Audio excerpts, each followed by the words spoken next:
تمہارا امتحان لے تم میں سے کون ہے جو اچھے عمل کرتا ہے، احسن عمل، احسن عمل، اچھا عمل کون کرتا ہے. یہ ساری امتحان ہے. یہ جو دنیا کے اندر زندگی ہے یہ ساری کی ساری ہے امتحان. حضرت فضیل بن عیاض رحمہ اللہ تعالیٰ جو ہے اس آیت کی تفسیر بیان کرتے ہوئے فرماتے ہیں ما اخلصہ اصبرہ، کہ اللہ تبارک و تعالیٰ نے یہ جو زندگی دی ہے یہ کس لیے دی ہے؟ تاکہ دیکھے کون خالص عمل کرتا ہے اور کون درست عمل کرتا ہے. دو چیز، ایک عمل خالص اور دوسرا درست. پھر فضیل بن عیاض رحمہ اللہ تعالیٰ جو ہے اس کی وضاحت فرماتے ہیں اذا کان العمل خالصا، اگر عمل خالص ہو ولم یکن ثوابا، لیکن درست نہ ہو. عمل تو خالص ہے لیکن درست نہیں ہے. ان اللہ لا یقبل ذلک، اللہ تبارک و تعالیٰ ایسے عمل کو قبول نہیں کرتا. اسی طرح فرمایا اذا کان ثوابا ولم یکن خالصا، جب عمل صحیح ہو لیکن خالص نہیں ہو، ان اللہ لا یقبل، اللہ تعالیٰ قبول نہیں کرتا. تو محترم بھائیوں، جنت میں جانے کے لیے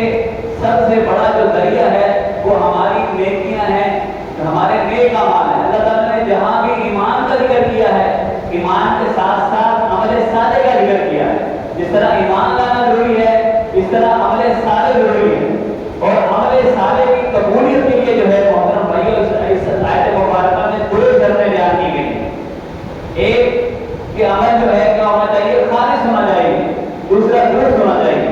پھر فضیل بن عیاض رحمہ اللہ تعالیٰ نے اس کی وضاحت فرمائی خالص کا مطلب یہ ہے ان یکون للہ، کہ عمل جو کیا جا رہا ہے، جو نیکی کی جا رہی ہے وہ صرف اللہ کی رضا کے لیے ہو، اللہ کو راضی کرنے کے لیے ہو، کسی کے دکھاوے کے لیے نہ ہو.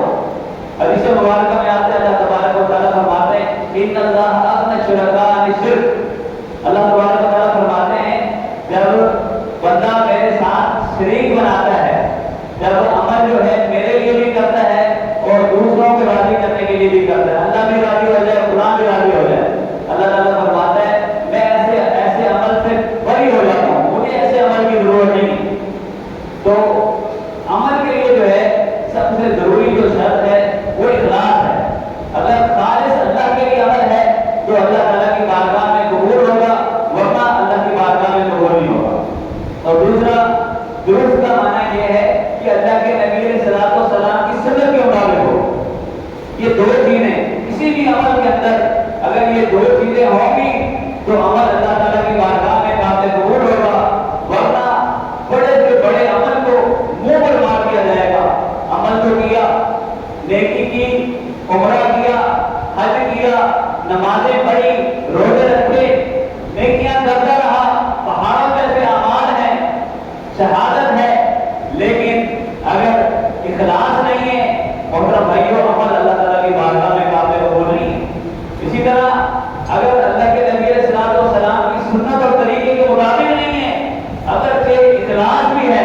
پھر بھی عمل قبول نہیں ہوتا. اس سے معلوم ہوا کہ عمل کی قبولیت کے لیے دو شرطیں ہیں، دو چیزیں ضروری ہیں. اگر یہ دو چیزیں ہوں گی تو عمل اللہ تعالیٰ کی بارگاہ میں قبول ہوگا، اور اگر یہ دو چیزیں نہیں ہوں گی تو کوئی بھی عمل ہے وہ اٹھا کر منہ پر مار دیا جائے گا. جیسے کہ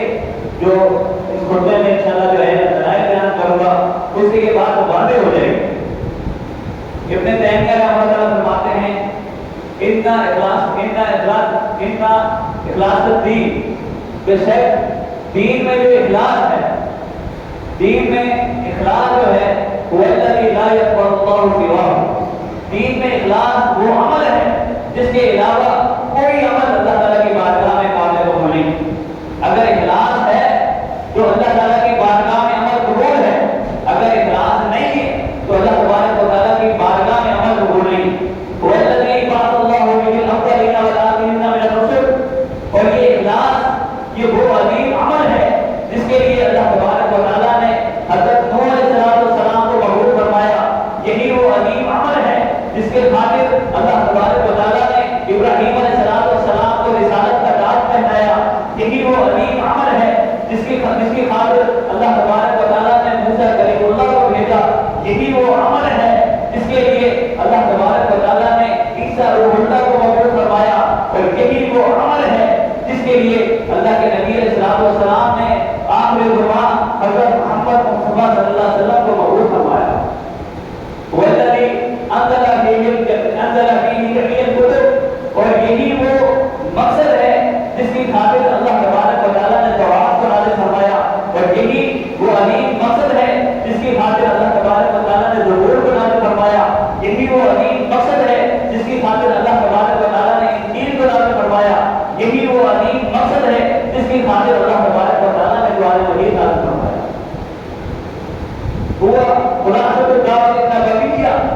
ابن تیمیہ رحمہ اللہ فرماتے ہیں نبوی دعوت جو ہے اس کا جو لب لباب ہے، اس کا جو خلاصہ ہے وہ یہی ہے کہ عمل کے اندر اخلاص پیدا کیا جائے، خالص اللہ کے لیے عمل کیا جائے، وہ عمل اس عمل کے اندر شرک کی ملاوٹ نہ ہو، اس عمل کے اندر ریاکاری کی ملاوٹ نہ ہو، اس عمل کے اندر جھوٹ کی ملاوٹ نہ ہو، ان چیزوں سے پاک عمل جو ہے جو صرف اللہ کی رضا کے لیے کیا جائے وہی عمل قابل قبول وہ ہوا قرآن۔ حدیث ابن تیمیہ رحمہ اللہ فرماتے ہیں کہ یہ جو مقصد ہے، یہ اخلاص جو ہے یہ وہ عظیم مقصد ہے جو قرآن کا مرکز ہے، قرآن کا محور ہے، قرآن کا لباب اور خلاصہ ہے۔ تو محترم بھائیو،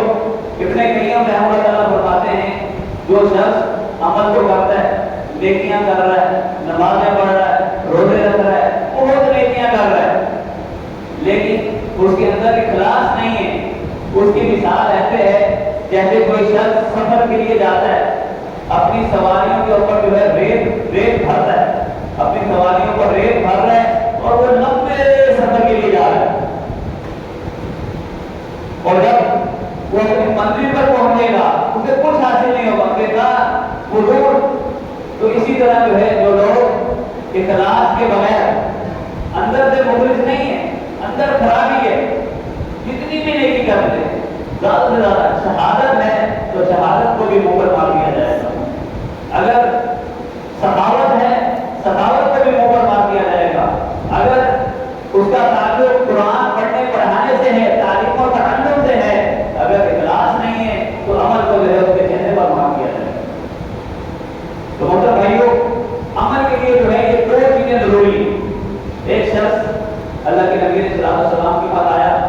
آگے فرمایا اللہ کے نبی صلی اللہ علیہ وسلم رجل بڑھا ویلتمس الاجر والذکر، ایک وہ بندہ ہے جو غزوے میں نکلتا ہے، جہاد کے لیے نکلتا ہے، ویلتمس الاجر والذکر، وہ اللہ تبارک و تعالیٰ کے اجر کی امید بھی رکھتا ہے، والذکر، اور وہ یہ بھی چاہتا ہے کہ میری شہرت ہو، میری مشہوری ہو، لوگ مجھے بہادر کہیں، یہ بھی کرتا ہے۔ اللہ کے نبی صلی اللہ علیہ وسلم اس کو کیا ملے گا، اس کے لیے کیا انعامات ہیں؟ اللہ کے نبی صلی اللہ علیہ وسلم نے فرمایا ولا شیء لہ، اس کے لیے کچھ بھی نہیں ہے۔ وہ شخص دوبارہ آیا، رجل بڑھا ویلتمس الاجر والذکر وما لہ، اللہ کے نبی صلی اللہ علیہ وسلم ایک شخص ذبح کرتا ہے اور وہ اللہ کے اجر کی امید بھی رکھتا ہے اور اللہ کا ذکر بھی چاہتا ہے، شہرت بھی چاہتا ہے، وما لہ، اس کو کیا ملے گا؟ اللہ کے نبی صلی اللہ علیہ وسلم نے فرمایا ولا شیء لہ، تین مرتبہ فرمایا، اللہ کے نبی صلی اللہ علیہ وسلم نے تینوں مرتبہ یہ جواب دیا ولا شیء لہ، اس کے لیے کوئی اجر نہیں ہے، کوئی ثواب نہیں۔ اس سے معلوم ہوتا ہے کہ اجر اور ثواب کے لیے اخلاص ضروری ہے،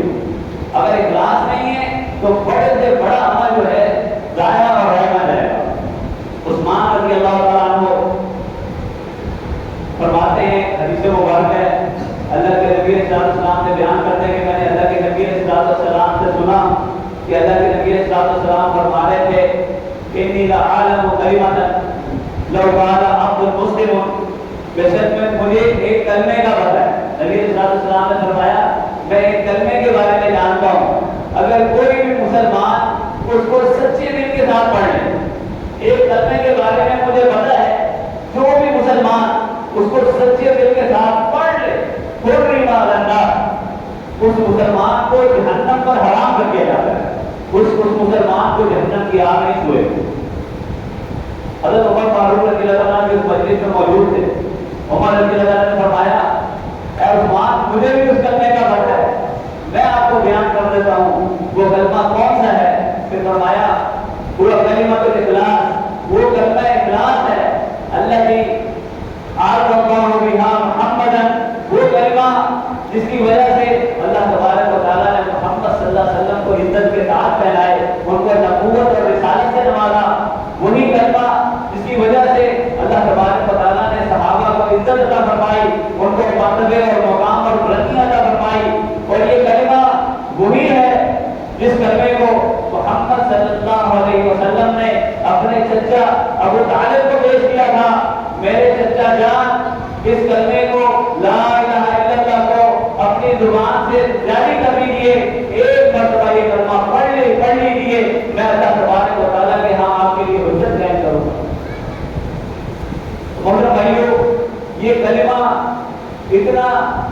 قیمتی کلمہ ہے کہ جو بندہ سچے دل کے ساتھ لا الہ الا اللہ پڑھتا ہے یا اشہد ان لا الہ الا اللہ پڑھتا ہے، اللہ تبارک و تعالیٰ اس شخص کو جہنم پر حرام کر دیتا ہے۔ یہ اخلاص ہے، اگر اخلاص کے ساتھ پڑھتا ہے تو اسی لیے جو ہے یہ ضروری ہے کہ اس کا جو ہے اہتمام کیا جائے۔ ابو ہریرہ رضی اللہ عنہ کی حدیث ہے، ابو ہریرہ رضی اللہ عنہ بیان فرماتے ہیں کہ میں نے اللہ کے نبی علیہ السلام سے سوال کیا، من اسأل الناس بشفاعتک یوم القیامۃ، اللہ کے نبی علیہ السلام آپ یہ بتائیے کہ جب قیامت کا دن ہوگا، جب ہولناکی کا وقت ہوگا، جب لوگ پریشانی میں ہوں گے، جب لوگ نفسا نفسی میں ہوں گے، جب ہر بندے کو اپنی فکر ہوگی، جب سورج قریب آ چکا ہوگا، جب لوگ پسینوں سے شرابور ہوں گے، آپ بتائیے قیامت والے دن کون شخص ہے جو آپ کی سفارش کا سب سے زیادہ حقدار ہوگا، جس کو محمد رسول اللہ صلی اللہ علیہ وسلم کی سفارش نصیب ہو۔ اللہ کے نبی علیہ السلام حضرت ابو ہریرہ رضی اللہ عنہ کے سوال پر بڑے خوش ہوئے، فرمایا اے ابو ہریرہ، مجھے پتا تھا میری حدیث سے محبت کی وجہ سے مجھے پتا ہے کہ میری حدیث کے لیے کتنا حریص ہے، کتنا اس کے لیے محنت کرتا ہے۔ لوگ کمائی کے لیے چلے جاتے ہیں، ایک دن کمانے کے لیے چلے جاتے ہیں، ایک دن علم سیکھتے ہیں، اور تو بھوکا پیاسا رہ کر میرے پاس علم حاصل کرتا ہے۔ مجھے پتا تھا اے ابو ہریرہ، تیری اس حدیث سے محبت کی وجہ سے مجھے پہلے سے معلوم تھا کہ اتنا قیمتی سوال میرے علاوہ کوئی اور نہیں کرے گا۔ بہت خوش ہوئے، اتنا قیمتی سوال کہ قیامت کے دن سب سے زیادہ شفاعت کا حقدار کون ہوگا؟ اللہ کے نبی صلی اللہ علیہ وسلم نے فرمایا اسأل الناس بشفاعت یوم القیامت، قیامت کے دن میری شفاعت کا سب سے زیادہ حقدار وہ ہوگا من قال لا الہ الا اللہ خالصا من قلبہ، جس نے دل کے ساتھ، اخلاص کے ساتھ، نیت کے ساتھ لا الہ الا اللہ پڑھا، لیکن اندر خرابی نہیں، اخلاص ہو، اخلاص، جس نے لا الہ الا اللہ اخلاص کے ساتھ پڑھا، وہ شخص جو ہے سب سے زیادہ جو ہے میری شفاعت کا، میری سفارش کا جو ہے سب سے زیادہ حقدار ہوگا۔ اور دوسری حدیث میں جو ہے آتا ہے، اللہ کے نبی صلی اللہ علیہ وسلم نے فرمایا کہ قیامت کے دن جو ہے میں سفارش کروں گا، اور میری یہ سفارش ہر اس شخص کو پہنچے گی جس نے اللہ کے ساتھ شرک نہیں کیا، جس نے اللہ کے ساتھ شرک نہیں کیا، میں محمد صلی اللہ علیہ وسلم کی سفارش کروں گا۔ تو محترم بھائیو، شرک جو ہے یہ انسان کے اعمال کی تباہی کا باعث ہے۔ ایک تو شرک سب سے بڑا گناہ ہے، اللہ کے نبی علیہ السلام سے پوچھا گیا اکبر الکبائر، اللہ کے نبی علیہ السلام سب سے بڑا گناہ کون سا ہے؟ اللہ کے نبی علیہ السلام نے کہا اشراک باللہ، اللہ کے ساتھ شریک بنانا، یہ سب سے بڑا جرم ہے، اس سے بڑا کوئی جرم نہیں۔ آپ سے پوچھا گیا، اللہ تعالیٰ نے قرآن مجید میں فرمایا ان اللہ لا یغفر ان یشرک بہ ویغفر ما دون ذلک لمن یشاء، اللہ نے قرآن میں فرمایا کہ اللہ شرک معاف نہیں کرے گا، شرک کے علاوہ کوئی بھی گناہ معاف کر سکتا ہے۔ اللہ تبارک و تعالیٰ نے اللہ کے نبی صلی اللہ علیہ وسلم کو خطاب کر فرمایا لئن اشرکت لیحبطن عملک، اے محمد صلی اللہ علیہ وسلم اگر آپ نے بھی شرک کیا آپ کے سارے عمل برباد ہو گئے۔ اللہ کے نبی صلی اللہ علیہ وسلم شرک تو دور کی بات ہے، انبیاء کرام سے گناہ بھی نہیں ہوتا، لیکن اللہ کے نبی صلی اللہ علیہ وسلم کو یہ کہنے کا مطلب کیا ہے، یہ ہمیں سمجھانا مقصود ہے۔ جب اللہ کے نبی علیہ السلام کے بارے میں یہ کہا جا سکتا ہے کہ آپ نے عمل کیے تو آپ کے عمل برباد ہو جائیں گے، تو کوئی اپنے آپ جو ہے کوئی بڑا پیر کہنے والا ہو، کوئی اپنے آپ کو بڑا ولی کہنے والا ہو، کوئی اپنے آپ کو بڑا مولوی کہنے والا ہو، کوئی بھی بڑے سے بڑا اگر جس نے بھی شرک کیا اس کے سارے عمل برباد ہو جائیں گے۔ اگر اللہ کے نبی علیہ السلام کی شفاعت چاہیے تو اس کے لیے بھی جو محترم بھائیوں یہ ضروری ہے کہ اللہ کے ساتھ شرک نہ کیا ہو۔ تو ان گناہوں سے جو ہے ہمیں خصوصی طور پر بچنا چاہیے۔ حدیث مبارکہ میں آتا ہے اللہ کے نبی صلی اللہ علیہ وسلم نے فرمایا من قال لا الہ الا اللہ ما قال لا الہ الا اللہ مخلصا قط، جو شخص بھی لا الہ الا اللہ اخلاص کے ساتھ کہتا ہے، دل کے ساتھ، جو شخص بھی لا الہ الا اللہ دل کے ساتھ کہتا ہے، اخلاص کے ساتھ کہتا ہے، اس کی لا الہ الا اللہ کے لیے اللہ تعالیٰ آسمان کے دروازے کھول دیتا ہے اور اس کی لا الہ الا اللہ جو ہے اللہ تعالیٰ کے عرش تک جاتی ہے۔ حدیث مبارکہ ہے، وہ ہریرہ رضی اللہ عنہ کی حدیث ہے۔ جو شخص بھی لا الہ الا اللہ سچے دل کے ساتھ پڑھتا ہے، اس کی لا الہ الا اللہ کے لیے آسمان کے دروازے کھولے جاتے ہیں اور اس کی لا الہ الا اللہ اللہ تعالیٰ کے عرش تک جاتی ہے۔ لیکن شرط کیا ہے؟ مجتنب الکبائر۔ نبی علیہ الصلوۃ والسلام نے فرمایا شرط یہ ہے کہ وہ کبیرہ گناہوں سے بچنے والا ہو۔ اللہ تعالیٰ نے قرآن مجید میں دوسری جگہ فرمایا تجتنبوا الکبائر ما تنہون عنہ یکفر عنکم سیئاتکم، اگر تم کبیرہ گناہوں سے اپنے آپ کو بچاؤ گے تو ہم تمہارے صغیرہ گناہوں کو معاف فرما دیں گے۔ یہ جو ہے یہ بہت بڑا پیکیج ہے۔ اگر بندہ مخلص ہو اور لا الہ الا اللہ جو ہے اس کا آسمان تک جاتا ہے، لیکن کبیرہ گناہوں سے بچنا ہوگا۔ کبیرہ گناہ آپ لوگ جانتے ہیں جن کے اوپر جو ہے حد لازم آتی ہے وہ کبیرہ گناہ ہے، چوری، زنا، بدکاری، بے حیائی، یہ سارے جن کی وجہ سے جو ہے حد نافذ ہوتی ہے، یہ بھی کبیرہ گناہ ہے۔ اسی طرح جن کے بارے میں جہنم کی وعید آئی ہے کہ فلاں عمل جس نے کیا اس کے لیے جہنم ہے، یا جنت کے حرام ہونے کا کہا گیا، تو ایسے گناہ جو ہے وہ کبیرہ گناہ ہے۔ کسی مسلمان کی عزت کو پامال کرنا، اس کو معمولی سمجھیں، کسی مسلمان کی بےعزتی کر دینا، کسی مسلمان کو ذلیل کر دینا، کسی مسلمان کی غیبت کر دینا، کسی مسلمان کی چغلی کرنا، اور یہ ہمارے درام ہے۔ ویسے عورتوں میں بیماری زیادہ ہے لیکن مرد بھی پیچھے نہیں ہے، یہ بیماری یہ سارے کبیرہ گناہ ہے۔ اللہ کے نبی صلی اللہ علیہ وسلم نے فرمایا کہ اگر تم اپنی زبان کی گارنٹی مجھے دو، میں محمد صلی اللہ علیہ وسلم تمہیں جنت کی گارنٹی دے دوں۔ یہ زیادہ تر جو کبیرہ گناہ کا ارتکاب ہوتا ہے وہ زبان کی ہوتا ہے۔ اپنے زبان کی حفاظت کیجیے، اس کو اللہ کے ذکر میں لگائیے۔ اگر اللہ کے ذکر میں نہیں لگائیں گے تو پھر غیبت، چغلیاں اور نظم سے اور یہ اسی طرح جائیں گے۔ محترم بھائیوں، حدیث مبارکہ میں آتا ہے کہ اگر کبیرہ گناہوں سے اپنے آپ کو بچاتے رہو، اللہ تعالیٰ جو ہے صغیرہ گناہ معاف فرما دے۔ ایک اور حدیث ہے، اللہ کے نبی صلی اللہ علیہ وسلم کی حدیث ہے کہ قیامت کے دن سب سے پہلے جس کا فیصلہ کیا جائے گا وہ شہید ہوگا۔ میں دو حدیثیں بیان کرتا ہوں، اس سے جو ہے آپ کو اخلاص کا معنی سمجھ آئے۔ ایک سب سے پہلے جس کا فیصلہ کیا جائے گا وہ شہید ہوگا۔ اب آپ کو پتہ ہے شہادت کتنا بڑا مرتبہ ہے۔ کوئی بھی عمل اللہ کے نبی اسلام فضیلت بیان کرتے تھے کہ اس کی کتنی فضیلت ہے، صحابہ کرام مجھے اللہ کے نبی اسلام سے زیادہ سے زیادہ ہے، یعنی صحابہ کرام جو ہے سب سے زیادہ فضیلت والا عمل جو شمار کرتے تھے وہ جہاد کو شمار کرتے تھے، اور خصوصاً شہادت۔ تو قیامت کے دن جو ہے سب سے پہلے شہید کو لایا جائے گا، سب سے بڑا عمل شہید کو لایا جائے گا۔ اللہ تعالیٰ جو ہے اس سے اپنی نعمتیں یاد دلائے گا، اے بندے میں نے تجھے جوانی دی، میں نے تجھے طاقت دی، میں نے تجھے قوت دی، بڑے سے بڑا طاقتور سے طاقتور تیرے سامنے ٹک نہیں سکتا تھا، مجھے میں نے ہمت دی تو ہر مشکل گھڑی کا مقابلہ کر سکتا تھا، مشکل سے مشکل چیزوں کا مقابلہ کر سکتا تھا، بتا تم نے کیا کیا؟ وہ کہے گا اے اللہ میں نے تیرے راستے میں فلاں فلاں مارکے کے اندر شریک ہوا،